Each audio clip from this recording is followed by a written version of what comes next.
అందరికీ నమస్కారాలు. ప్లీజ్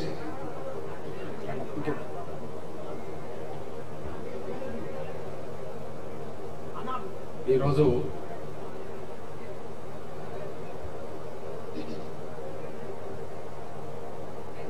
జన్మదినోత్సవమే కాకుండా 2 తెలుగు రాష్ట్రాల్లో, దక్షిణాది రాష్ట్రాల్లో మాదిగ రిజర్వేషన్ పోరాట సమితి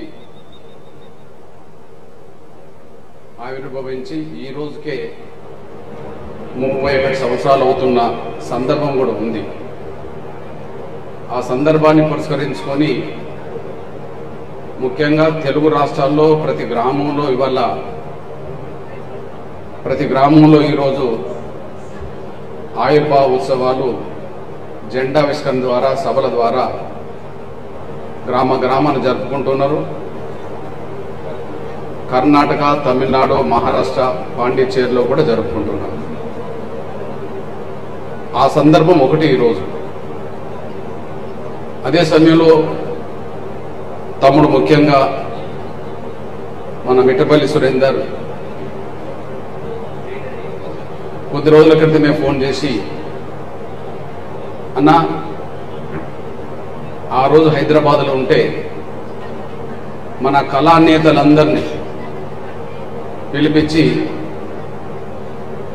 ఈ కార్యక్రమం పెట్టడం ఒక అంశం అవుతే, అంటే హలో, ఈ జన్మదినోత్సవ కార్యక్రమం పెట్టడం ఒక అంశం అవుతే, ఈ మధ్యకాలంలోనే మన తమ్ములకి ప్రభుత్వంలో ఒక చిన్నపాటి గుర్తింపైన, చిన్నపాటి గౌరవమైన మన పిల్లలకు దక్కింది. సోదరులు మన గద్దర్ అన్నట్టుగా, నరసన్న అన్నట్టుగా వాళ్ళ స్థాయికి ఇంకా ఎంతో కీలకమైన అవకాశాలు దక్కాలి, గౌరవం దక్కాలి వాళ్ళు పోషించిన పాత్రకి. అయినప్పటికీ ఏదో ఒక చిన్నపాటి గౌరవమైన దక్కింది. వాళ్ళని మనం సత్కరించుకోవాలి, మనం గౌరవించుకోవాలి. ఈ కార్యక్రమాన్ని దృష్టి పెట్టుకొని మీరు టైం ఇవ్వండి అని చెప్పడం జరిగింది. ముఖ్యంగా జెండావిష్కరణ కార్యక్రమంలో నేను వెళ్లాల్సి ఉన్నది కూడా. అయినప్పటికీ మనం చాలా రోజుల తర్వాత మన కళానేతలందరూ ఒక వేదిక మీదకి వస్తున్నారు. వాళ్ళని ఖచ్చితంగా మరొకసారి మనం కలుసుకోవాలి. భవిష్యత్తు కార్యాచరణ మీద కూడా కొంత దృష్టి పెట్టుకోవాలి. 2 మన తమ్ములకి ఒక గౌరవం దక్కింది, ఒక గుర్తింపు వచ్చింది, కొంత ప్రాధాన్యత వచ్చింది. వాళ్ళని కూడా మనం అభినందించాలి, వాళ్ళని సత్కరించుకోవాలనే అంశంతో ఈ కార్యక్రమానికి శ్రీకారం చుట్టడానికి మాత్రం సురేందర్ ప్రధాన కారణం. అదే సమయంలో మీ అందరి అండదండలతోటి, ఒక్కరి పేరుతో కాకుండా నా కళా నేతలు, కళా నాయకులు, నాయకురాలు అందరూ కలిసి ఈ గొప్ప కార్యక్రమాన్ని ఇక్కడ నిర్వహించి మీ అందరి సమక్షంలో నాకు ఈ అరుదైన గౌరవం ఇచ్చినందుకు మీ అందరికీ తల వంచి నమస్కారం చేస్తున్నాను. మీరు ఇచ్చిన ఈ గౌరవం ఈ జన్మదిన సందర్భంగా. ఇట్లనే మన తమ్ముడు యువనేత తమ్ముడు పృథ్వీ కూడా ఇందులో ఉన్నాడు. ఇక కళాకారులందరి పక్షాన, అన్ని వర్గాల పక్షాన తమ్ముడు గద్దర్, బలహీన వర్గాలందరి కళాకారులందరి పక్షాన తమ్ముడు వరంగల్ శ్రీను, చెల్లె గంగ, అదే సమయంలో మన ఆడబిడ్డ మహిళా కళాకారులందరి పక్షాన తమ్ముడు చెల్లె వాణి, మాదిగ బిడ్డలందరి తరఫున పేరు పేరున మీ అందరికీ తమ్ముడు ఎన్వై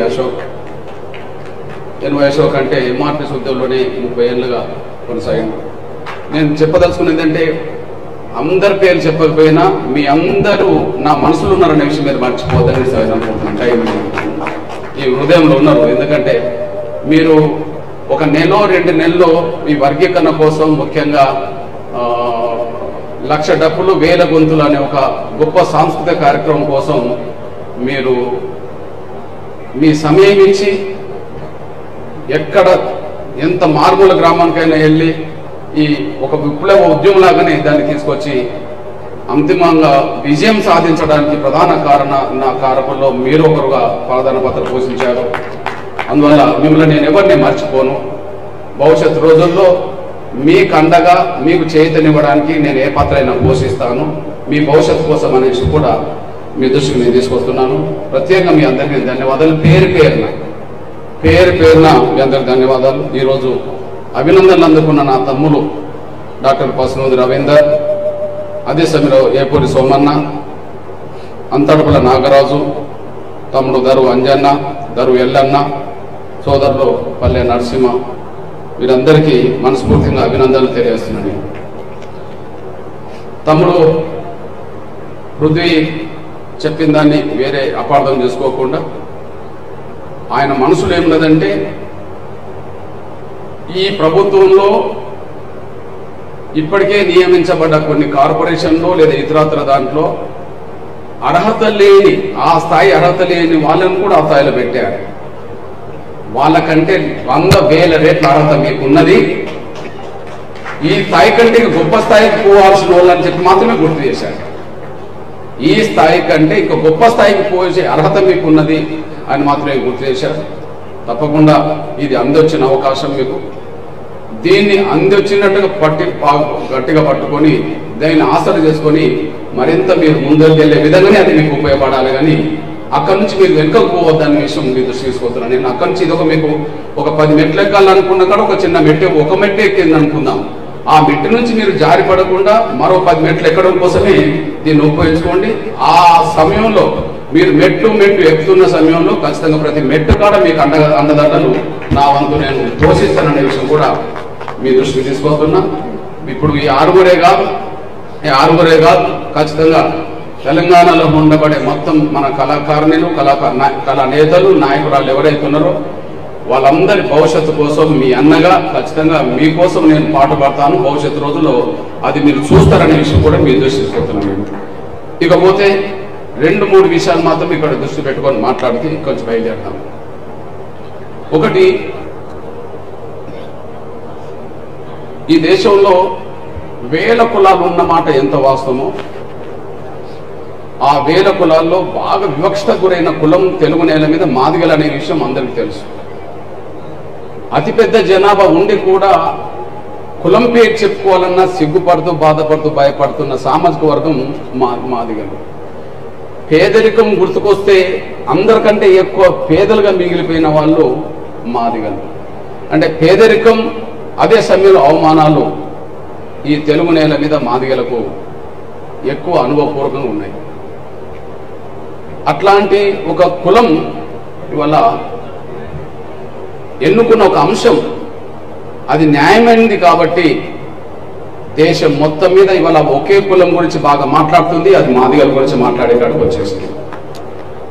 30 ఏళ్ల క్రితం 31 సంవత్సరాల క్రితం మాదిగని చెప్పుకోవడానికి సిగ్గుపడుతున్న రోజుల నుంచి ఇవాళ తలెత్తుకొని మాదిగలమని చెప్పుకునే పరిస్థితి రావడమే కాకుండా ఎన్నుకున్న అంశం ఉద్యమాన్ని ముందుకు తీసుకెళ్ళింది కనుక ఆ అంశం ఇవాళ దేశంలో ఉండబడే అన్ని శక్తులను ఆకర్షించే స్థాయికి అన్ని శక్తులు దీనికి అండగుండే పరిస్థితికి నెట్టబడే పరిస్థితికి వచ్చేసింది.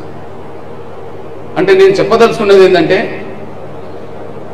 మనం ఎన్నుకున్న అంశం మనం తీసుకున్న నిర్ణయం అది నిజంగా న్యాయమా కాదనే విషయం మనం ఆలోచించుకుంటే న్యాయం అనేది కనుక మనం మనసులో పెట్టుకొని ఖచ్చితంగా యుద్ధం చేస్తే అది అంతిమంగా ఎప్పటికైనా విజయం సాధిస్తుంది అనడానికి సాక్ష్యం ఎంఆర్ఎస్ ఉద్యమంగా నిలబడ్డాయి న్యాయంగా.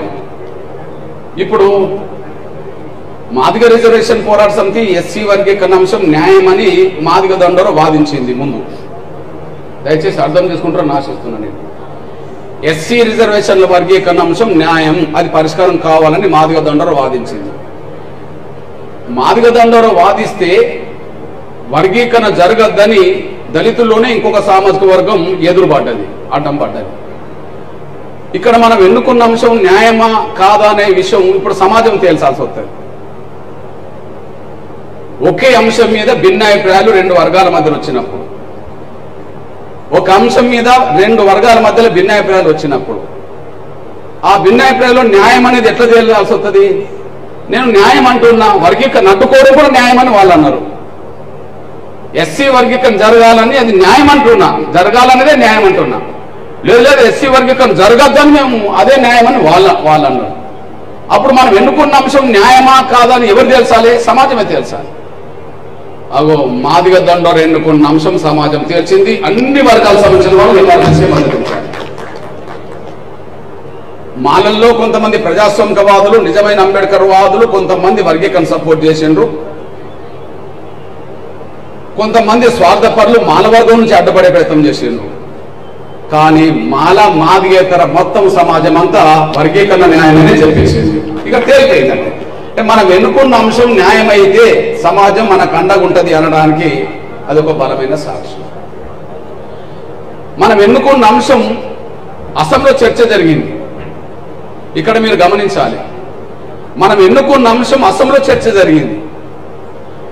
అసెంబ్లీలో చర్చ జరిగిన ప్రతిసారి ఏకగ్రీవంగానే వర్గీకరణకు సపోర్ట్ చేశారు. రాజకీయ పార్టీల మధ్యలో వర్గీకరణ అంశం మీద భిన్నాభిప్రాయం లేనే లేదు. అసెంబ్లీలో మీ అందరూ తెలుసు, అధికార పక్షం మీద అంశం చర్చ పెట్టింది అనుకో, ఏదో కారణాలు సాకులో చూపి ప్రతిపక్షాలు దానికి అడ్డం పడుతుంటాయి, ఒక విమర్శ పెడుతుంటాయి. అంటే ఏదో ఒక కారణం చూపెట్టి దానికి అడ్డం పడే ప్రయత్నమే చేస్తుంటాయి. కానీ 3 దశాబ్దాలుగా చూస్తున్నాం, ఎస్సీ వర్గీకరణ అంశం ఉమ్మడి ఆంధ్రప్రదేశ్లో చర్చకు వచ్చింది, 2 తెలుగు రాష్ట్రాల్లో చర్చకు వచ్చింది. ఇప్పుడు కానీ ఉమ్మడి ఆంధ్రప్రదేశ్లో చర్చకు వచ్చినప్పుడైనా, 2 తెలుగు రాష్ట్రాల్లో చర్చకు వచ్చినప్పుడైనా ఎస్సీ వర్గీకరణ న్యాయం అని చెప్పి అన్ని పార్టీలు ఒప్పుకున్నాయి. ఎగ్జాంపుల్ 98లో ఎస్సీ వర్గీకరణ మీద ఉమ్మడి ఆంధ్రప్రదేశ్లో చంద్రబాబు నాయుడు గారు తీర్మానం పెట్టాడు. ఏకగ్రీవంగా ఆమోదం పొందింది, మెజార్టీతో కాదు. ఏకగ్రీవంగా ఆమోదం పొందింది, మెజార్టీతో కాదు. 2000 సంవత్సరంలో మళ్ళీ చంద్రబాబు నాయుడు గారు మళ్ళీ తీర్మానం పెట్టిండు. ఏకగ్రీవంగా ఆమోదం పొందింది, మెజార్టీ కాదు. 2004లో ఉమ్మడి ఆంధ్రప్రదేశ్లో స్వర్గీయ రాజశేఖర్ గారు ముఖ్యమంత్రి ఉన్నప్పుడు అసెంబ్లీ తీర్మానం పెట్టడం జరిగింది. అప్పుడు ప్రతిపక్షం టీడీపీగా మారింది. ఎస్సీ వర్గీకరణ సమర్థిస్తున్నామని చెప్పి అన్ని పార్టీలు ఏకగ్రీవంగా ఆమోదం పొందినాయి, తీసుకున్నాయి. 2014లో తెలంగాణ వచ్చిన తర్వాత కేసీఆర్ అసెంబ్లీలో చర్చ పెట్టిండు, అన్ని రాజకీయ పార్టీలు ఏకగ్రీవ తీర్మానం చేసినాయి. ఓకే, నిన్నగాక మొన్న తెలంగాణ రాష్ట్రంలో గౌరవ ప్రస్తుత ముఖ్యమంత్రి రేవంత్ రెడ్డి గారు అసెంబ్లీలో చర్చ పెట్టిండు, అన్ని పార్టీలు ఏకగ్రీవ తీర్మానం చేసినాయి. నిన్నగాక మొన్న ఆంధ్రప్రదేశ్ అసెంబ్లీలో ఎస్సీ వర్గీకరణ మీద చర్చ పెట్టింది, చంద్రబాబు నాయుడు పెడితే అన్ని పార్టీలు తీర్మానం చేసినాయి. అంటే మనం ఎన్నుకున్న అంశం మీద ఏ పార్టీకి భిన్నాభిప్రాయం లేదు, ఏకాభిప్రాయం ఉన్నది అనడానికి సాక్ష్యం న్యాయం మన వైపు ఉన్నది. కాబట్టి అదే సమయంలో అన్యాయం జరిగింది వాస్తవమా కాదని తేల్చడానికి కమిషన్లు పడ్డాయి. నేను పుట్టక ముందు 1965లో లోకూర్ కమిషన్ పడ్డది. మాదిగలకు అన్యాయం జరిగిందని చెప్పేసింది, పరిష్కారం వర్గీకరణ అని చెప్పేసింది. చంద్రబాబు ప్రభుత్వంలో 96లో ఎస్సీ వర్గీకరణ అవసరమా లేదని చెప్పేసి కమిషన్ పడ్డది. రామచంద్రరావు కమిషన్ వర్గీకరణ జరగాలని చెప్పేసింది. 2007లో మన్మోహన్ సింగ్ గారి ప్రభుత్వం మళ్ళా ఉషామేర కమిషన్ వేసింది, ఎస్సీ వర్గీకరణ న్యాయమనే చెప్పేసింది. ఇక ఈ తెలుగు నేల మీద ఉద్యమ ప్రభావం పక్క రాష్ట్రాలకు అంటుకుంటే పక్క రాష్ట్రాలకు కూడా కమిషన్లు పడ్డాయి. కర్ణాటకలో ఎస్ఎన్ కృష్ణ గారు ముఖ్యమంత్రి ఉన్న కాలంలో, ఇప్పుడు స్వర్గీయ, అక్కడ జస్టిస్ సదాశివన్ కమిషన్ పడ్డది, ఎస్సీ వర్గీకరణ జరగాలని చెప్పేసింది. కరుణానిధి గారు ముఖ్యమంత్రి ఉన్న సమయంలో పెద్దలు ఇప్పుడు స్వర్గీయ, అక్కడ కూడా వర్గీకరణ చర్చకు వస్తే ఆడ కమిషన్ పడ్డది, జస్టిస్ జనార్దనం కమిషన్, ఎస్సీ వర్గీకరణ జరగాలని చెప్పేసింది. మహారాష్ట్రలో సుశీల్ కుమార్ షిండే గారు ముఖ్యమంత్రి ఉన్న కాలంలో లావుజీ సాల్వే కమిషన్ పడ్డది, ఎస్సీ వర్గీకరణ జరగాలని చెప్పింది. గుర్నామ్ సింగ్ కమిషన్ పంజాబ్ లో పడ్డది, ఎస్సీ వర్గీకరణ జరగాలని చెప్పేసింది. ఉత్తరప్రదేశ్ లో హుకుమ్ సింగ్ కమిషన్ పడ్డది, ఎస్సీ వర్గీకరణ జరగాలని చెప్పేసింది. హర్యానాలో ఎస్సీ కమిషన్ పడ్డది, ఎస్సీ వర్గీకరణ జరగాలని చెప్పేసింది. తెలంగాణలో ఈ మధ్య కాలంలో గౌరవ ముఖ్యమంత్రి రేవంత్ రెడ్డి గారు ఎస్సీ వర్గీకరణ ఇప్పటికి అవసరమా లేదని తేల్చడానికి గౌరవ జస్టిస్ షమీమ్ అఖ్తర్ కమిషన్ వేస్తే ఎస్సీ వర్గీకరణ జరగాలని చెప్పింది. ఆంధ్రప్రదేశ్ లో చంద్రబాబు నాయుడు గారు ఎస్సీ వర్గీకరణ జరగాలని వద్దని మళ్ళా కమిషన్ వేస్తే రాజీవ్ రంజన్ మిశ్రా కమిషన్ అయితే ఎస్సీ వర్గీకరణ జరగాలని చెప్పేసింది. అంటే మనం ఎన్నుకున్న అంశం నేను పుట్టక ముందు నుంచి మొదలుకుంటే ఇప్పటి వరకు న్యాయమనే చెప్తున్నాను కమిషన్ దాన్ని.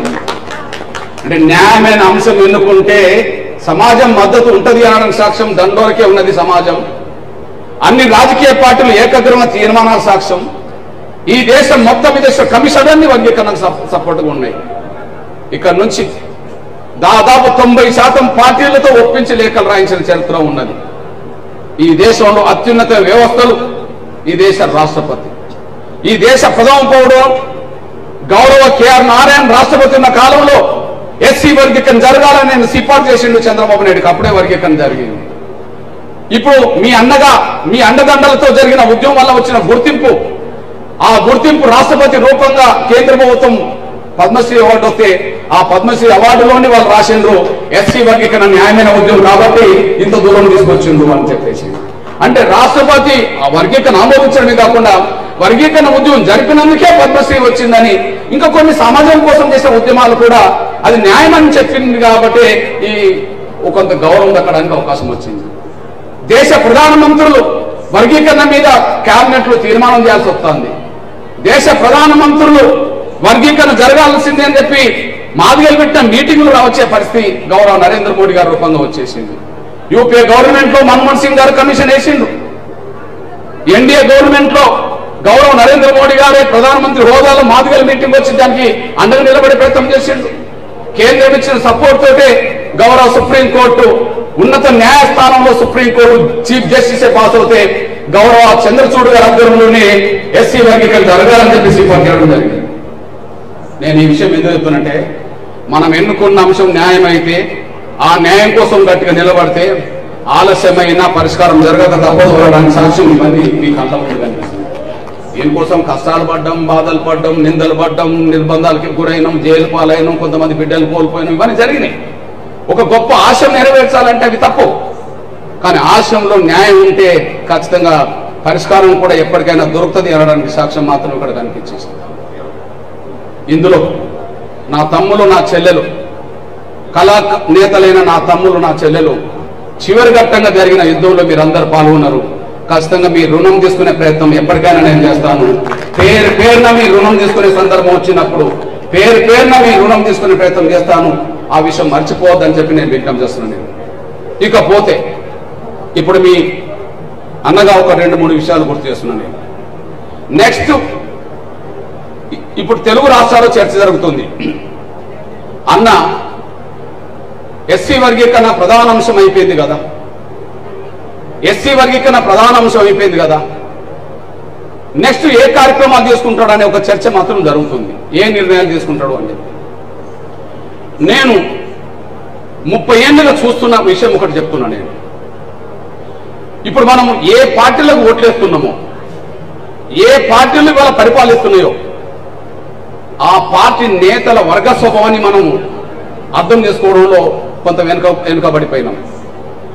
ఆ పార్టీ నేతల వర్గ స్వభావాన్ని అర్థం చేసుకోవాల్సిన అవసరం ఇప్పటికైనా ఉన్నదనేసి మీ దృష్టికి వస్తున్నాను నేను. ఆ పార్టీ నేతల వర్గ స్వభావం ధనిక వర్గ స్వభావం ఉన్నదా, భూస్వామ్య వర్గ స్వభావం ఉన్నదా, పేదవర్గ స్వభావం ఉన్నదా అనే విషయంలో మనం ఇప్పటికైనా ఆలోచించాల్సిన అవసరం ఉన్నది.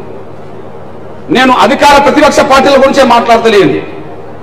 ఇవాళ శాసనసభలో ప్రాతినిధ్యం వహిస్తున్న ప్రతి పార్టీ వర్గ స్వభావాన్ని ఒకసారి ఆలోచించుకుంటే సిద్ధాంతాలు ఏమైనా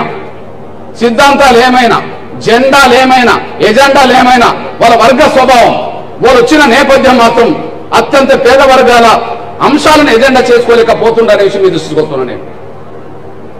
అత్యంత పేద వర్గాల అంశాలు ఎజెండా చేసుకోలేకపోతుండని మీ దృష్టికి నేను తీసుకొస్తున్నాను.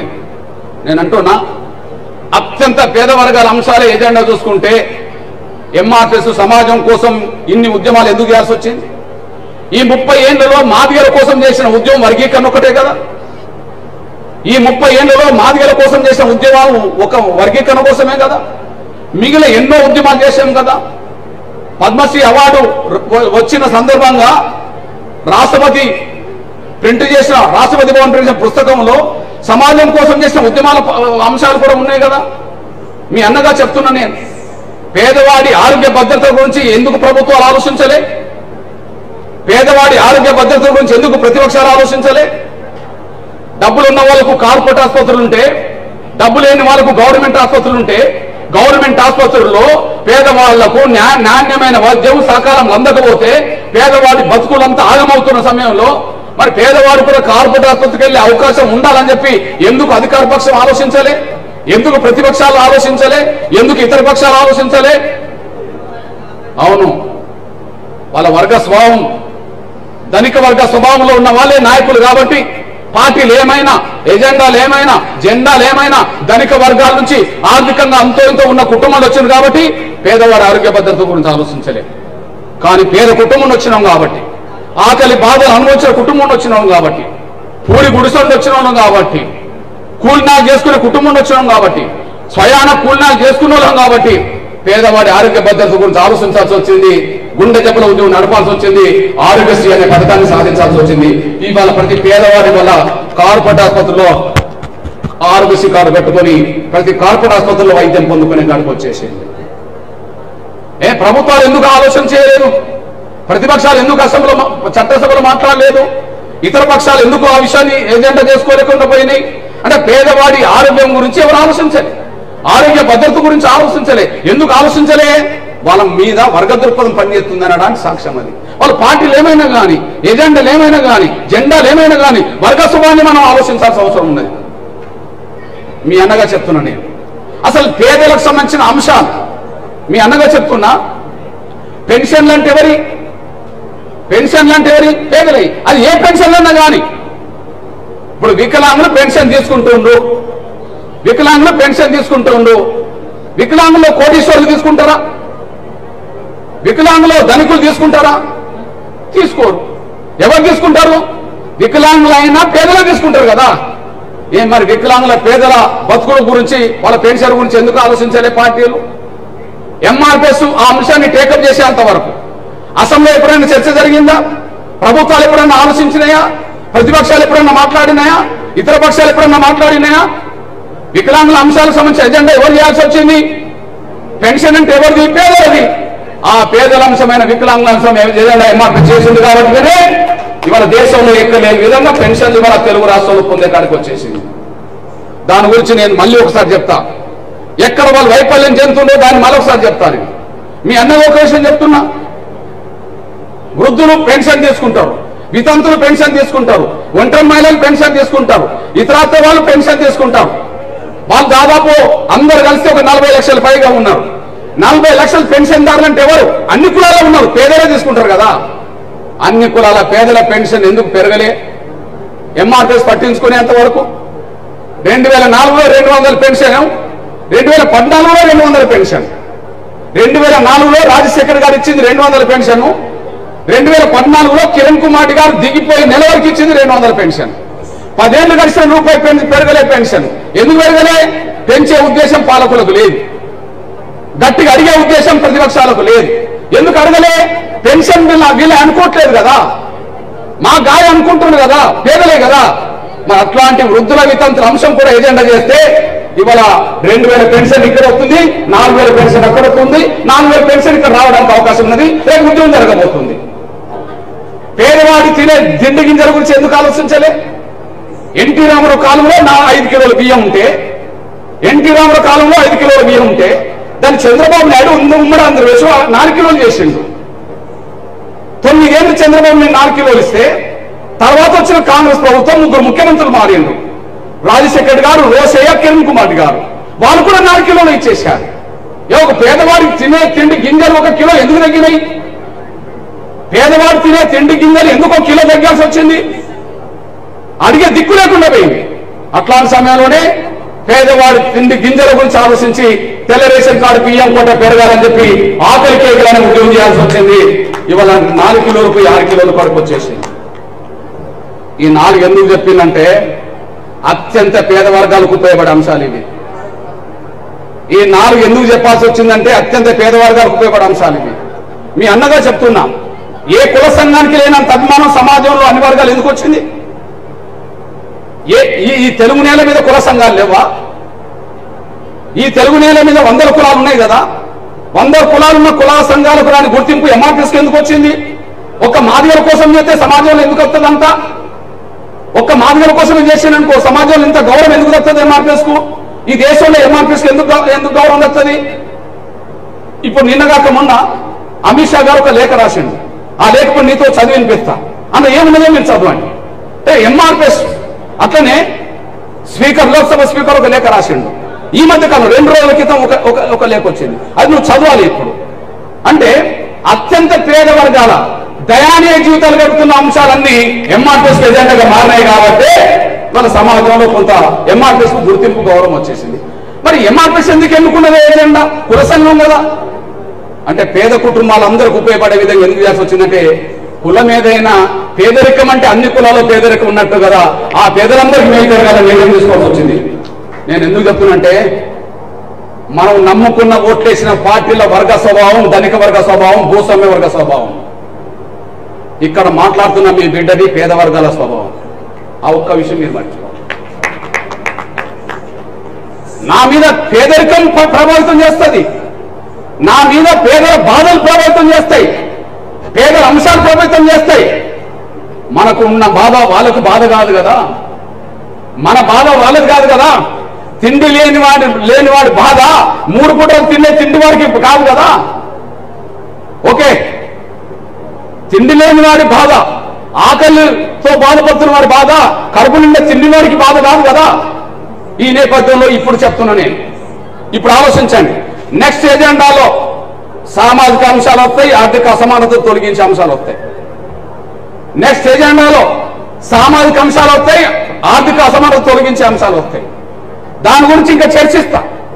కొన్ని అంశాల మీద చర్చిస్తున్నా, దాన్ని చర్చిస్తా, కొన్ని అంశాల మీద చర్చిస్తున్నా. అవును, తెలుగు నేల చూస్తున్నది, రాష్ట్రం చూస్తున్నది, దేశం చూస్తున్నది. అవును, ఇది తెలుగు నేలకు ఉపయోగపడే అంశాలుగా మార్చాలి, దక్షిణానికి ఉపయోగపడే అంశాలుగా మార్చాలి, దేశానికి ఉపయోగపడే అంశాలుగా మార్చాలి. ఆ ఎజెండా తీసుకొని ముందుకెళ్తాం. ఇప్పుడు మన కళ్ళ ముందు వర్గ స్వభావం నేను చెప్తా. మన కళ్ళ ముందు వర్గ స్వభావం చెప్తా నేను. రాజకీయ పార్టీల వర్గ స్వభావం చెప్తా నేను. ఇక్కడ కాంగ్రెస్, కమ్యూనిస్టు, బీజేపీ, సిపిఐ లేదా ఇతర రాజకీయ బీఆర్ఎస్ ఇతర పార్టీలకు సంబంధించిన మిత్రులు ఉన్నారు. నేను విజ్ఞప్తి చేస్తున్నా, వర్గ స్వభావం అంటే ఎట్లా పనిచేస్తుందో ఇప్పుడు నేను చెప్తున్నా చూడండి. నేను ఏ వర్గం వైపు ఉండాలనే కాదు. నేను ఈ మధ్యకాలంలో ప్రకటన చేసుకుంటూ వచ్చాను. రేపు నేను ఎన్నుకునే ఒక 10 ఎజెండాలో ఖచ్చితంగా నా బీసీల అంశం, బీసీల చట్టసభల అంశం ఒక ఎజెండా ఉంటుంది అని చెప్పాను. నేను ఎన్నుకునే అంశం నేను సొంతంగా ఎన్నుకోను, ప్రజల నుంచి వచ్చింది, సమాజం నుంచి వచ్చింది, ఆవేదన వచ్చింది. నేను ఎన్నుకోవడానికి ప్రయత్నం చేస్తాను. నా శక్తి మేరకు దాన్ని మాట్లాడతా, శక్తి మేరకు కొట్లాడతా, నా బలహీన వర్గాలకు అండగా ఉంటా. ఎందుకు అంశం ఎజెండా చేయాల్సి వస్తుందంటే ఒక విషయం చెప్తున్నాను నేను. ఎస్సీ ఎస్టీలకు చట్టసభలో రిజర్వేషన్లు ఉన్నాయి, బీసీలకు చట్టసభలో రిజర్వేషన్ లేకపోవడం వల్ల మినిమం 50% ఏ రాష్ట్రంలోనే ఉండడానికి అవకాశం ఉన్నది. మరి 50% ప్రాతినిధ్యం నా బీసీ సమాజానికి దక్కుతున్నదా అంటే ఎక్కడ దక్కట్లేదు. దక్కట్లేదు అనేది 70 ఏళ్ళుగా తేలుతున్న అంశం. దక్కలేదు అనేది 70 ఏళ్ళుగా తేలుతున్న అంశం. నేను ఒక ఎగ్జాంపుల్ చెప్తున్నా. నేను ఉమ్మడి నల్గొండ చరిత్ర చెప్తాను. నేను ఉమ్మడి నల్గొండలో భారతదేశానికి స్వాతంత్రం వచ్చిన తర్వాత మొదటి ఎన్నికలు 52లో జరిగినాయి. భారతదేశానికి స్వాతంత్రం వచ్చినాక దేశవ్యాప్తంగా మొదటి ఎన్నికలు 52లో జరిగినాయి. 52లో జరిగినప్పుడు ఉమ్మడి నల్గొండ జిల్లాలో 12 సీట్లు ఉన్నాయి, ఎస్సీలే 12 సీట్లు ఉన్నాయి మొత్తం అసెంబ్లీ సీట్లు. 12 సీట్లలో అప్పటికే 3 సీట్లు ఎస్సీ ఎస్టీలకు ఉన్నాయి. 2 ఎస్సీలై, 1 ఎస్సీ, 2 ఎస్సీలే, 1 ఎస్సీ ఉన్నాయి. 3 పోతే 9 జెండాల్లో ఒకరే బీసీ, 8 ఓసీ. ఒకరే బీసీ, 8 ఓసీ. ఇది ఎప్పుడు? 52లో. అప్పుడు ఎవరో ఒక్క బీసీ, ధర్మభూషణ్ గౌడ్. నేను 2012-13లో వర్గీకరణ కోసం నేను సైకిల్ యాత్ర చేస్తున్న సమయంలో ఉమ్మడి నల్గొండ జిల్లాకి వెళ్ళి రాజకీయంగా ఎవరు ఎట్లున్నారో అనే విషయం మళ్ళీ తేల్చుకునే సమయానికి అప్పుడు 12 నియోజకవర్గాలు మళ్ళా ఉమ్మడి నల్గొండలో 52లో 12, 2012లో 12, 2025లో 12. 2012లో ఏం జరిగింది? అప్పుడు ఎస్సీ ఎస్టీలకు 3 నియోజకవర్గాలు, 3 పోతే 12 ఎన్ని ఉంటాయి? 9 ఉంటాయి. ఆ 9లో మళ్ళీ ఓసీలు ఎంతమంది, బీసీలు ఎంతమంది అంటే ఒక్కరే బీసీ, 8 వాళ్ళ ఓసీలు. 52లో ఒకరే బీసీ, 2012లో ఒకరే బీసీ. నేను తిరిగే సమయానికి ఓకే, నేను అప్పుడు కనీసం నవ్వించుతూ వాళ్ళలో ఆలోచన రేకెత్తించడం కోసం ఒక మాట మాట్లాడినా. నా బీసీ సమాజాన్ని మేల్కొల్పడానికి, బీసీ సమాజానికి ఎస్సీ ఎస్టీలు అందరూ నిలబడాలని చెప్పడానికి నేను మాట్లాడుతూ ఒక విషయం చెప్పాను. నేను నా బీసీ సమాజమా అప్రమత్తంగా అండి ఈ జిల్లాలో, ఓ ఎస్సీ ఎస్టీలారా మన బీసీలకు అండగా ఉండడం ఆలోచించండి అని చెప్పి ఒక మాట చెప్పాను. బీసీ సమాజం అప్రమత్తం కాకపోతే నష్టం ఎప్పుడు జరుగుతుందని సాక్ష్యం చెప్పి, ఇగో 1952లో ధర్మపుక్షం గౌడ్ ఉన్నాడు, ఇప్పుడు 2012లో ఆలేరులో బూడిద పుక్షం గౌడ్ ఉన్నాడు.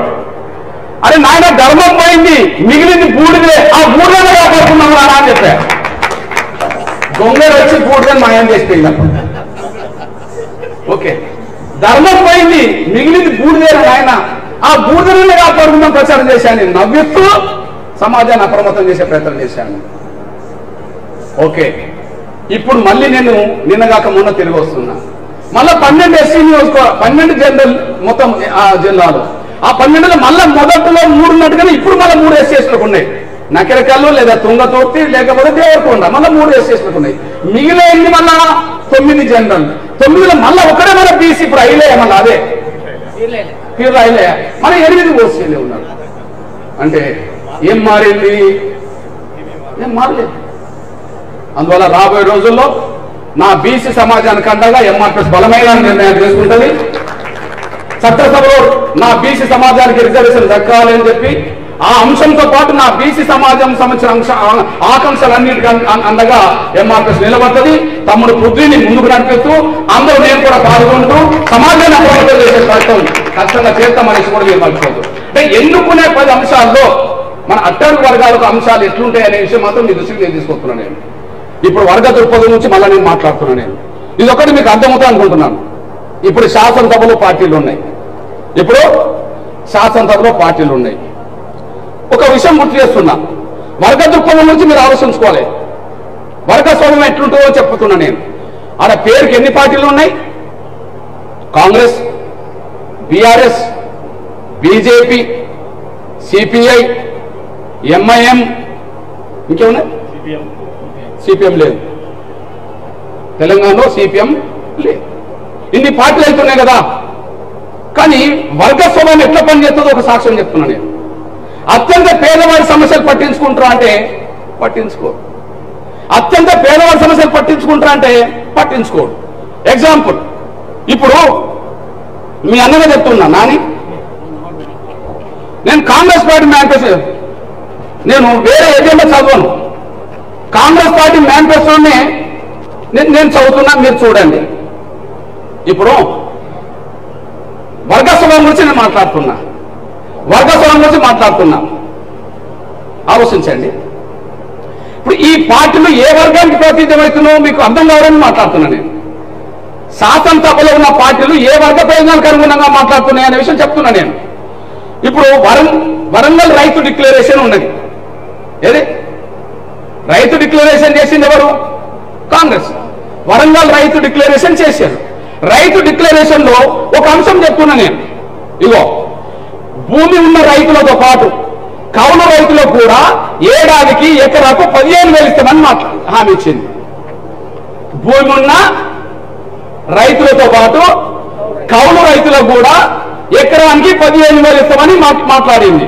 అంతే కదా.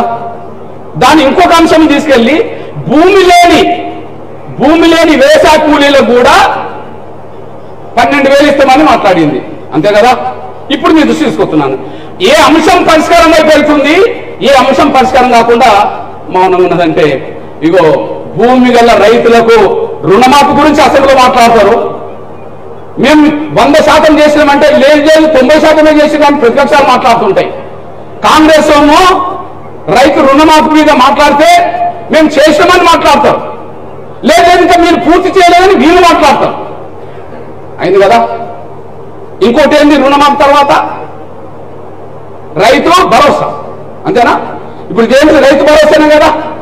మరి రైతు భరోసా అనే పేరుతో ముగ్గురికి ఇచ్చిన హామీలు కదా. మరి రైతు భరోసాకి ఇప్పటికి కూడా వేరే కొట్టు వేస్తున్నారు కదా. ఒకవైపు బడ్జెట్ లేదంటూనే ఎక్కడో తెచ్చి ఇస్తున్నామని చెప్పి రైతులకు భరోసా పథకం కిందగా డబ్బులు వేస్తున్నారు కదా. రైతులు అంటే ఎవరు? భూములు ఉన్నోళ్ళు. కౌలు రైతులు అంటే ఎవరు? భూమి లేకుండా భూములు ఉన్న దగ్గర కౌలు చేసేటోళ్ళు. అసలు భూమి లేని వాళ్ళు ఎవరు? కూలీలు. నేనంటున్నా, అధికార ప్రతిపక్ష పార్టీలు రైతు రుణమాఫీ మీద, రైతు భరోసా మీద మాట్లాడుతున్నాయే కానీ పరిష్కారం చూపిస్తున్నాయి కానీ కౌలు రైతుల గురించి, కూలి వాళ్ళ గురించి ఎక్కడన్నా మీరు అవసరంగా మాట్లాడినట్టు చూస్తున్నారా? లేదు. అంటే రాజకీయ పార్టీలు జెండాలు ఎజెండాలు వేరైనా వాళ్ళు వచ్చిన వర్గ స్వభావం మాత్రం వాళ్ళ మీద పనిచేస్తుంది అనేసి కూడా మీరు మర్చిపోద్దని సరే నేను కోరుతున్నాను. నేను ఇప్పుడు అసెంబ్లీ ఎప్పుడో నిన్నమా, ఇప్పుడు రోజు రైతు భరోసా గురించి అసెంబ్లీలో వింటున్నాం. ఒకవైపు మేము వేస్తున్నామని వాళ్ళు అంటుంటే మీరు పూర్తి చేయలేదని వీళ్ళు అంటుంటారు. మేము మొత్తం వేసామని వాళ్ళంటే మీరు వేయలేదు అని సవాలు చూస్తుంటారు ప్రతిపక్ష పార్టీలు. ఎవరికి? భూములు ఉన్న వాళ్ళ కోసం. మరి కౌలు రైతులకు ఇస్తామన్న మాట ఎందుకు వీళ్ళు మాట్లాడరు? అధికార పక్షం ఎందుకు మాట్లాడతలేదు? ప్రతిపక్షం ఎందుకు మాట్లాడతలేరు? ఇతర పక్షాలు ఎందుకు మాట్లాడతలేవు? భూమి లేని వాళ్ళ గురించి ఎందుకు మాట్లాడతారు? వాళ్ళు భూమి లేని వాళ్ళ గురించి ఎందుకు మాట్లాడతారు? మీ అన్నగా చెప్తున్నా, ఈ మూడింటిలో ఒకదానికి పరిష్కారం దొరుకుతుంది, రెండింటికి పరిష్కారం లేదు. ఓకే, రైతులకు పరిష్కారం దొరుకుతుంది, కౌలు రైతులకు, వ్యవసాయ కూలీలకు పరిష్కారం దొరకట్లేదు కదా. ఇప్పుడు వర్గ స్వభావం ఇస్తే మనం ఎవరిని? పేదవాళ్ళమే కదా. ఖచ్చితంగా కౌలు రైతులకు కూడా ఖచ్చితంగా మీ వెంట సమాజం జరగాల్సిందే. పేదవాడు ఏ కూలీలు అవుతున్నారో ఆ కూలీలో కూడా మీ హామీ అమలు కొట్లాల్సిన బాధ్యతున్నది. వాళ్ళు విస్మరించడానికి కారణం ఏంది? మనం పట్టించుకోవాలని ఆలోచన రావడానికి కారణం ఏంది? వాళ్ళు విస్మరించడానికి వర్గ స్వభావం కారణము, మనం పట్టించుకోవాలని ఆలోచన రావడానికి వర్గ స్వభావం కారణం. ఈ విషయాన్ని మీరు లోతుగా అధ్యయనం చేయాల్సిందిగా నేను సవినంగా విజ్ఞప్తి చేస్తున్నాను. నేను ఈ విషయాన్ని మీరు లోతుగా అధ్యయనం చేయాల్సిందిగా నేను సవినంగా విజ్ఞప్తి చేస్తున్నాను. నేను ఇక పోతే ఎస్సీ ఎస్టీ బీసీల అంశం మీద నేను మీరు ఒక విషయం తీసుకొస్తున్నాను. నేను ఎవరి అంశాలు ఎవరికి ఎజెండా అవుతాయి? ఏ పార్టీ వర్గ స్వభావం అయినా ఉన్నత వర్గాల స్వభావం కనిపిస్తున్నది. ఏ పార్టీ వర్గ స్వభావం అయినా ఉన్నత వర్గాల స్వభావమే కనిపిస్తున్నది. ఇగో ఎస్సీ ఎస్టీ డిక్లరేషన్ ఒక మాట చెప్తున్నది. ప్రైవేట్ రంగంలో కూడా, ప్రైవేట్ విద్యా సంస్థల్లో ప్రభుత్వ సహకారం పొందే ప్రైవేటు ఉపాధి సంస్థల్లో కూడా ఎస్సీ ఎస్టీలకు రిజర్వేషన్ కల్పిస్తామని చెప్పి ఇలా ఉన్నది. 18 నెలలు గడిచిపోయింది కదా. మరి ఎప్పుడన్నా మాట్లాడినాయా పార్టీలు? మీరు ప్రైవేట్ రంగులకు రిజర్వేషన్ కల్పిస్తామన్నారు అని చెప్పి ప్రతిపక్షాలు ఎప్పుడన్నా లేవనెత్తినాయా? ప్రభుత్వానికి దాన్ని సోయి ఉన్నదా? లేదు. ఎందుకు లేదు? పార్టీలు నడిపే వాళ్ళ వర్గ స్వభావం, అధికారం ఉన్న వాళ్ళ, ప్రతిపక్షం ఉన్న వాళ్ళ వర్గ స్వభావం నీ వర్గాల అంశాలు ఎజెండా చేసుకొని మాట్లాడడానికి లేరు అనడానికి ఇది సాక్ష్యం అనేసి కూడా మీరు మర్చిపోద్దని సరే అనుకుంటున్నాను. అంటే మనం భవిష్యత్తు రోజుల్లో తీసుకోవాల్సింది ఏంటిది? ప్రైవేట్ రంగంలో కూడా మీరు ఇచ్చిన హామీని విద్యాలయంలో, ఉపాధి రంగంలో అమలు చేయాల్సిన అవసరం అని చెప్పి ఎదురుగా అవసరం మన మీద నెట్టబడ్డది కదా. మన మీద నెట్టబడ్డది కదా. ఇంకొక విషయం చెప్తున్నాను నేను. కేసీఆర్ ఎన్నికల మేనిఫెస్టో 2014లో ఎస్సీ ఎస్టీలకు 3 ఎకరాల భూమి అని చెప్పి ఎన్నికల వాగ్దానం ఇక్కడ ఉన్నది. ఓకే, 3 ఎకరాల భూ పంపిణీ పక్కన పెట్టి కేసీఆర్ అసెంబ్లీ భూములనే 78,000 ఎకరాలు ప్రభుత్వం పుంజుకున్న విషయం కూడా చర్చకు వచ్చేసింది. అంటే భూమి పంచమన్న మనిషి ఉన్న భూమి లాక్కునే చరిత్ర కనిపించింది కదా. మరి ఉన్న భూమి లాగుతుంటే ప్రతిపక్షాలు ఎప్పుడన్నా గట్టిగా మాట్లాడిన అసెంబ్లీ ఎప్పుడన్నా మీరు చూశారా? పోనీ రేవంత్ రెడ్డి గారి సర్కార్ ఒక హామీ ఇచ్చింది. రేవంత్ రెడ్డి గారి సర్కార్ ఒక హామీ ఇచ్చింది. ఏ హామీ ఇచ్చింది? ఎస్సీ ఎస్టీకి సంబంధించిన బీఆర్ఎస్ ప్రభుత్వం గుంజుకున్న ఎస్సీ ఎస్టీ అసెంబ్లీ భూములను తిరిగి వాళ్ళకే ఇప్పిస్తామని చెప్పి హామీ ఇచ్చేసింది. మీ అన్నగా చెప్తున్నా, 70,000 ఎకరాలు ఎస్సీ ఎస్టీ దగ్గర భూమి గుంజుకున్నాడు కేసీఆర్. ఇప్పిస్తామన్నది రేవంత్ రెడ్డి గారు, గుంజుకున్నది మాత్రమే ప్రతిపక్షం మాట్లాడలేదు. కానీ ఓట్ల కోసం ఓట్ల కోసం కాంగ్రెస్ మాత్రం మేనిఫెస్టో పెట్టింది. మేనిఫెస్టో పెట్టిన అంశం 18 నెలలు గడిచింది. 70,000 ఎకరాలు ఎస్సీ ఎస్టీల నుంచి గుంజుకున్నది కదా ఆ గవర్నమెంట్. దాన్ని ఇప్పిస్తామని నువ్వు హామీ ఇచ్చావు కదా ఎన్నికలకు ముందు. గుంజుకున్నప్పుడు మాత్రం, గుంజుకుంటున్న సమయంలో మాత్రం గట్టిగా వీళ్ళు మాట్లాడలే. కానీ ఓట్ల కోసం మాత్రం ఇప్పిస్తామని మాట్లాడారు. ఇప్పిస్తామన్న వాళ్ళు 18 నెలలు గడిచింది. 18 నెలలు గడిచినా 18 ఎకరాల భూమి చేయలేకుండా పోయారు. ఎవరి అంశం ఎవరికి ఎజెండాగా మారుతుంది? భూమి ఎవరికి అవసరం? మనకు అవసరం. వాళ్ళ ఓట్లు అవసరం, మనకు భూమి అవసరం. వాళ్ళకు ఓట్లు అవసరం కాబట్టి ఎన్నికలు మేనిఫెస్టో పెట్టారు. వాళ్ళ సమస్య కాదు కాబట్టి దీన్ని పట్టించుకోలేదు. కానీ అంశం మన అంశం కదా, పట్టించుకోవాల్సిన అంశం మన అంశం కదా. మీ అన్నగా మీ బిడ్డగా చెప్తున్నా నేను. ఇప్పుడు మళ్ళా చెప్తున్నా చూడండి, అదే 18 నెలలు నా వికలాంగుల సమాజానికి, వృద్ధుల వితంతులకు 18 నెలల పాటు పెన్షన్ పెరగలే. 2003 ఎన్నికల మేనిఫెస్టో ఉంటుంది ఇంట్లో, 2003 ఎన్నికల మేనిఫెస్టో ఉంటుంది ఇంట్లో. ఏది వికలాంగులకు 6,000, వృద్ధుల వితంతులకు 4,000, ఒంటరి మహిళలకు 4,000 ఇస్తామని ఇంట్లో ఉంటుంది. నవంబర్లో ఓట్లేయండి, డిసెంబర్ ఇస్తామని చెప్పి రేవంత్ రెడ్డి గారు మాట్లాడిండు, 100 సభలు మాట్లాడిండు. నవంబర్లో ఓట్లేస్తే డిసెంబర్లో మీకు అమలు చేస్తామని చెప్పి. ఇప్పటికి 18 నెలలు గడిచిపోయింది, దాన్ని అమలు చేయలే. నేను ఇక్కడ మేనిఫెస్టో పెట్టిన దాన్ని బేస్ చేసుకొని చంద్రబాబు దగ్గరికి వెళ్ళి అక్కడ మేనిఫెస్టో పెట్టించాను నేను. ఇక్కడ 6,000 అంటే ఇక్కడ 6,000 పెట్టించా, ఇక్కడ 4,000 అంటే 4,000 పెట్టించా. పెట్టించినప్పుడు నాకు హామీ ఇచ్చింది ఏప్రిల్ నెలలో. ఆయన అధికారంకి వచ్చింది జూన్లో. ఆయన అధికారంకి వచ్చిన కాలం నుంచి ఎప్పటి నుంచి వర్తింపజేసి పెన్షన్ పెంచిండు. అక్కడ మేము ఒత్తిడి పెడితే ఇక్కడ 18 నెలలు కలిసిన పెన్షన్ పెరగలేకుండా పోయింది. నేను అంటున్నా, ప్రతి నిత్యం రైతుల భరోసా ఎందుకు పూర్తి చేయలేకపోయిండ్రు, రైతు రుణమాఫీ ఎందుకు పూర్తి చేయలేకపోయిందని చెప్పి అసెంబ్లీలో మాట్లాడే ప్రతిపక్ష పార్టీలు, లేదు మేము 100% చేసామంటే మీరు చేయలేదని మాట్లాడే ప్రతిపక్ష పార్టీలు 1% కూడా పెన్షన్ల గురించి ఎందుకు ఆలోచించలేకుండా పోతున్నాయి. వాళ్ళ గురించి మాట్లాడితే భూములు ఉన్న వాళ్ళకు ఉపయోగపడుతుంది, వాళ్ళ భూములు ఉన్నోరే కాబట్టి. పెన్షన్ల గురించి మాట్లాడితే ఎవరికి పెన్షన్? మీ అన్నగా చెప్తున్నా, రైతుల గురించి మాట్లాడమంటే అర్థం ఏంటిది? రైతు రుణమాఫీ గురించి అర్థం ఏంటిది? రైతు భరోసా అంటే అర్థం ఏంటి? 180% మంది ఏ వర్గాల వాళ్ళు? ఉన్నత వర్గాల వాళ్ళు. రైతులు అంటే ఏ వర్గాల వాళ్ళు? ఉన్నత వర్గాల వాళ్ళు. పెన్షన్లు అంటే ఏ వర్గాల వాళ్ళు? పేద వర్గాల వాళ్ళు. పేద వర్గాలకు సంబంధించిన వాళ్ళ అంశం వీళ్ళకి ఎజెండా మారదు, భూములు ఉన్న వాళ్ళ అంశం మాత్రం వాళ్ళకి ఎజెండాగా మారుతుంది. ఇట్లాంటి అంశాలు మన దృష్టికి మనం ఎన్నుకోకపోతే మన తరఫున ఎవరు ఎన్నుకుంటారు అనేసి మీరు ఆలోచించాల్సిగా నేను సవినంగా విజ్ఞప్తి. మనం ఎన్నుకోకపోతే ఎవరు ఎన్నుకునే పరిస్థితి వస్తారో ఒకసారి మీ దృష్టికి నేను తీసుకొచ్చే అంశంగా మారుతుంది అనేసి కూడా మీరు మర్చిపోతారు. అంటే నేను చెప్పదలుచుకున్నది ఎందుకంటే, ఏ పేద కుటుంబం నుంచి మనం ఎదిగామో, ఏ కింది సామాజిక వర్గం నుంచి ఎదిగామో, సామాజిక ఆర్థిక అసమానత తొలగే దిశగా, రాజకీయంగా అందరికీ న్యాయం జరిగే దిశగా భవిష్యత్తు సిద్ధం చేయాల్సిన అవసరం మాత్రం ఉన్నదనేసి కూడా మీరు మర్చిపోదు. మళ్ళీ చెప్తున్నా, వర్గ స్వభావం బట్టే వాళ్ళు అక్కడ అసెంబ్లీలో మాట్లాడుతున్నారు. వర్గ స్వభావం బట్టే మనం కొట్లాటకు సిద్ధపడాల్సిన అవసరం ఉన్నది. వాళ్ళు ఉన్నత వర్గాలకు ప్రాతినిధ్యం వహిస్తున్నారు, మనం పేద వర్గాలకు ప్రాతినిధ్యం వహించే విధంగా మనం ముందుకు రావాల్సిన అవసరం మాత్రం ఉన్నదనేసి కూడా మీరు మర్చిపోద్దని సవిధంగా కోరుతున్నాను నేను. అదే సమయంలో మీ అన్నగా ఇంకొకసారి మీరు దృష్టి తీసుకొస్తున్నాను నేను. ఇవాళ కోనేరు రంగారావు కమిషన్ ఒకటి ఉన్నది. కోనేరు రంగారావు కమిషన్ ఉన్నదా లేదా? కోనేరు రంగారావు కమిషన్ ఏం సిఫార్సు చేసింది? 1,00,000 ఎకరాల ప్రభుత్వ భూమి మిగులు భూమి ఉన్నదని చెప్పేసింది. కోనేరు రంగారావు కమిషన్ భూమి ఏం చెప్పేసింది? 1,00,000 ఎకరాల ప్రభుత్వ మిగులు భూమి ఉన్నదని చెప్పేసింది. ఎప్పుడో మీ అందరికీ తెలుసు, గౌరవ స్వర్గీయ రాజశేఖర్ గారు ముఖ్యమంత్రి ఉన్నప్పుడు నక్సలైట్లతో జరిగిన చర్చల కొనసాగింపు జరిగినప్పుడు, రెండో చర్చ విఫలమైనా కూడా అప్పటి ప్రభుత్వం కోనేరు రంగారావు కమిషన్ వేసి అసలు భూమి ఉన్నదా లేదో తేల్చానని చెప్తే 1,00,000 ఎకరాల ప్రభుత్వ భూమి ఉన్నదని చెప్పేసింది కదా. 1,00,000 ఎకరాల ప్రభుత్వ భూమి పేదలకు పంచాల్సిన కాడ పంచలేదు. కానీ అప్పటికే దళిత వర్గాలు ఉండబడే భూమి లాక్కున్నారు. కానీ ఇలా కమిషన్ ఏమున్నది? ఇలా ఎన్నికల మేనిఫెస్టోలు ఏమున్నది? ఇగో కోనేరు రంగారావు కమిషన్ ల్యాండ్ కమిషన్ సిఫార్సులను పూర్తిగా అమలు చేస్తామని ఉన్నది. అంటే కోనేరు రంగారావు కమిషన్ పూర్తి అమలు చేస్తామంటే అర్థం ఏంటిది? అంటే మిగిలిన భూమిని పంచడమనే కదా. కోనేరు రంగారావు కమిషన్ సిఫార్సులు అమలు చేస్తామంటే అర్థం ఏంటిది? కోనేరు రంగారావు కమిషన్ ఏం సిఫార్సు చేసింది? 1,00,000 ఎకరాల ప్రభుత్వం మిగులు భూమి ఉన్నదని చెప్పేసింది. మిగులు భూమిని పంచడం కోసం పంచాలని చెప్పేసింది. మరి కోనేరు రంగారావు కమిషన్ సిఫార్సులు అమలు చేస్తామని ఒప్పుకున్నారు కదా.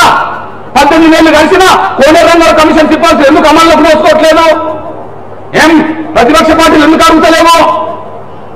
అధికార పక్షం మర్చిపోతున్నది, ప్రతిపక్షాలు ఎందుకు అడుగుతలేవు? పేదల గురించి మాట్లాడే పార్టీలు కూడా ఎందుకు దాని గురించి మాట్లాడతలేవు? కూలీల గురించి ఎందుకు మాట్లాడతలేవు? అదే సమయంలో కౌలు గురించి ఎందుకు మాట్లాడతలేదు? భూమి లేని వాళ్ళ గురించి ఎందుకు మాట్లాడతలేరు? ఇప్పుడు ఉండబడే రాజకీయ పార్టీలు పేర్లు ఏమైనా, జెండలు ఏమైనా, ఎజెండలు ఏమైనా, వాళ్ళ వర్గ స్వభావం ఉన్నత వర్గాల స్వభావం కనిపిస్తున్నది. ఇట్లాంటి సమయంలోనే మన వర్గాల సమస్యలు పరిష్కారం కాకుండా మిగిలిపోతున్నాయి. పరిష్కారం కాకుండా మిగిలిపోయిన అంశాలన్నిటికీ పరిష్కారం చూపెట్టే వేదికగా భవిష్యత్తులో మనందరూ వచ్చే ముందుకు వెళ్తామనేసి కూడా మర్చిపోతూ, ఇది ఈ రాష్ట్రంలో కాదు దేశవ్యాప్తంగా ఉంటాయి, ఇది రాష్ట్రంలో కాదు దేశవ్యాప్తంగా కూడా ఉంటాయి. లోక్సభ రాజ్యసభ కలిస్తేనే పార్లమెంట్ అంటారు, లోక్సభ రాజ్యసభ కలిస్తేనే పార్లమెంట్ అంటారు. మరి పార్లమెంట్ అనే లోక్సభలో ఎస్సీ ఎస్టీలకు రిజర్వేషన్ ఉన్నాయి. ఎగ్జాంపుల్ తెలంగాణలో ఉన్నాయి. ఇక్కడ 17 పార్లమెంట్ సీట్లలో 5 ఎస్సీ ఎస్టీలకు ఉన్నాయి. ఆ 5లో వరంగల్, నాగర్ కర్నూలు, పెద్దపల్లి, మహబూబాద్, ఆదిలాబాద్ ఎస్సీ. ఇప్పుడు ముందు చెప్పిన 3 ఎస్సీ.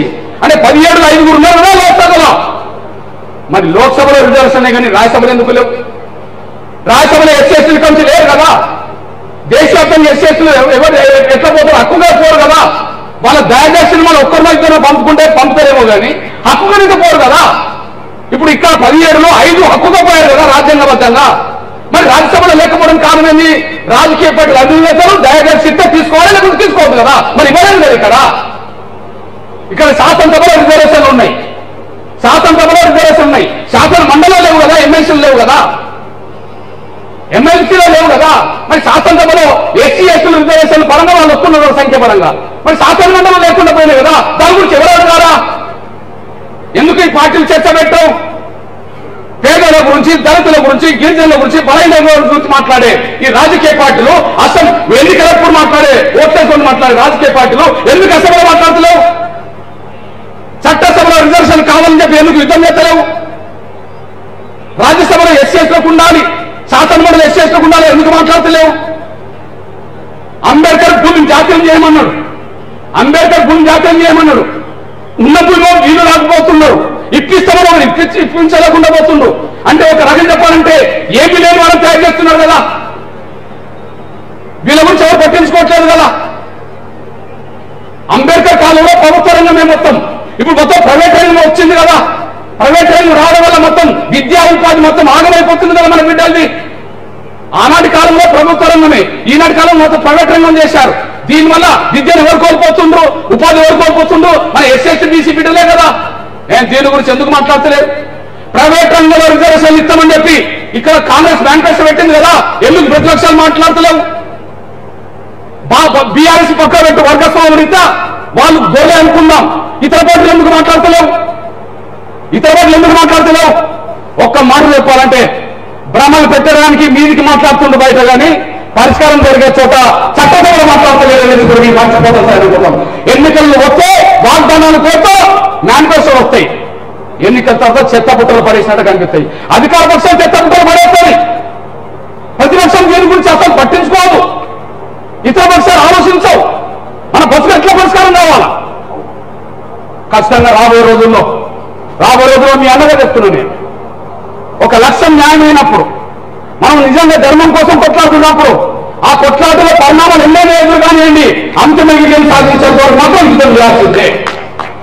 అందువల్ల రేపు రాబోయే 10-15 రోజుల్లో నెల రోజులకు టైం ఇచ్చేసాం. నా వికలాంగ పక్షాన నేను మళ్ళీ చెప్తున్నా, నేను మీ దృష్టి తీసుకోతున్నా, 18 నెలలు కలిసినాయి కదా. ఇప్పటికీ రైతు భరోసా గురించి మాట్లాడే అసెంబ్లీలో మాట్లాడే పార్టీలు 100% మేము ఇచ్చినామంటే ఇంకా 50% కూడా పూర్తి కాలేదని మాట్లాడతాయి.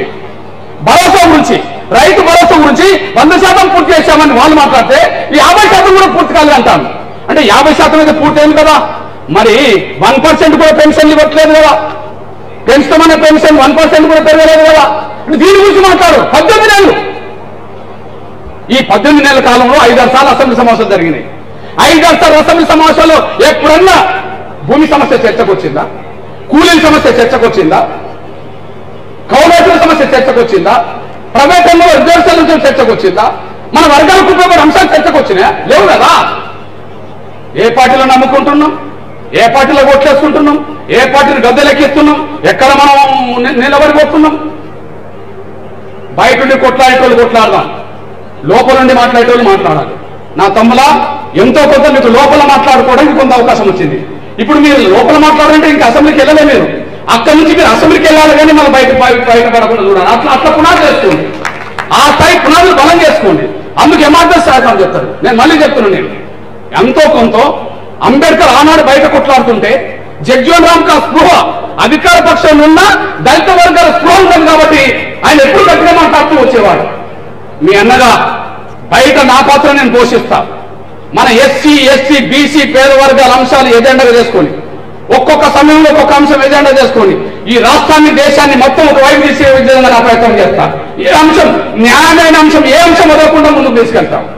బయట ఉన్న వాళ్ళు నాకు అండగా నిలబడండి, లోపల ఉన్న వాళ్ళు మీరు మాట్లాడండి. మీ భవిష్యత్తు కూడా నా వంతు నేను పాత్ర పోషిస్తారనేసి కూడా మర్చిపోతూ విజ్ఞప్తి చేస్తూ, మన వర్గాల అంశాలు వచ్చినప్పుడు మాత్రం ఎక్కడ రాజీపడవకండి. మన వర్గాల అంశాలు వచ్చినప్పుడు మాత్రం ఎక్కడ రాజీపడవకండి. ఇప్పుడు రాజీపడేటోళ్ళు అసెంబ్లీ ఎక్కువైపోయింది, మనోళ్ళు రాజీపడేటోళ్ళు పార్లమెంట్లో ఎక్కువైపోయిండు. ఎందుకు? ఈ పేరుతో పోయినోళ్ళు కూడా ఉన్నారు కదా, మరి వాళ్ళు కూడా మాట్లాడతలేరు కదా. అంటే రాజీపడేటోళ్ళు అక్కడ ఉన్నారు, యుద్ధం చేసేవాళ్ళం బయట ఉన్నాం. చైతన్యవంతమైన తమ్ముడు ఇప్పుడు మీరు లోపలికి ఎంతో కొంత మాట్లాడే అవకాశం ఉన్న కాడికి మీరు వెళ్ళారు. ఇంకా చట్టసభలకు వెళ్లాల్సిన అవసరం కూడా ఉన్నది. అందుకు భవిష్యత్తులో నా అండదండలు కూడా మీకు అందిస్తాను. కానీ నేను బయట మాట్లాడినా, తమ్ముడు బయట మాట్లాడినా, కొట్లాడినా మీ శక్తి మేరకు మీరు పాలక వర్గాల దగ్గర కూడా మన బిడ్డల భవిష్యత్తును మాత్రం ఖచ్చితంగా దృష్టి పెట్టుకొని మీరు మాట్లాడే విషయంలో ముందుకు రావాలని చెప్పి నేను సవినని విజ్ఞప్తిస్తూ, రాబోయే రోజుల్లో ఒక 2-3 నెలల్లో ప్రధాన అంశాలు ఏందో చర్చకు వస్తాయి. ప్రధాన అంశం లేదో సమాజం ముందు పెడతాం.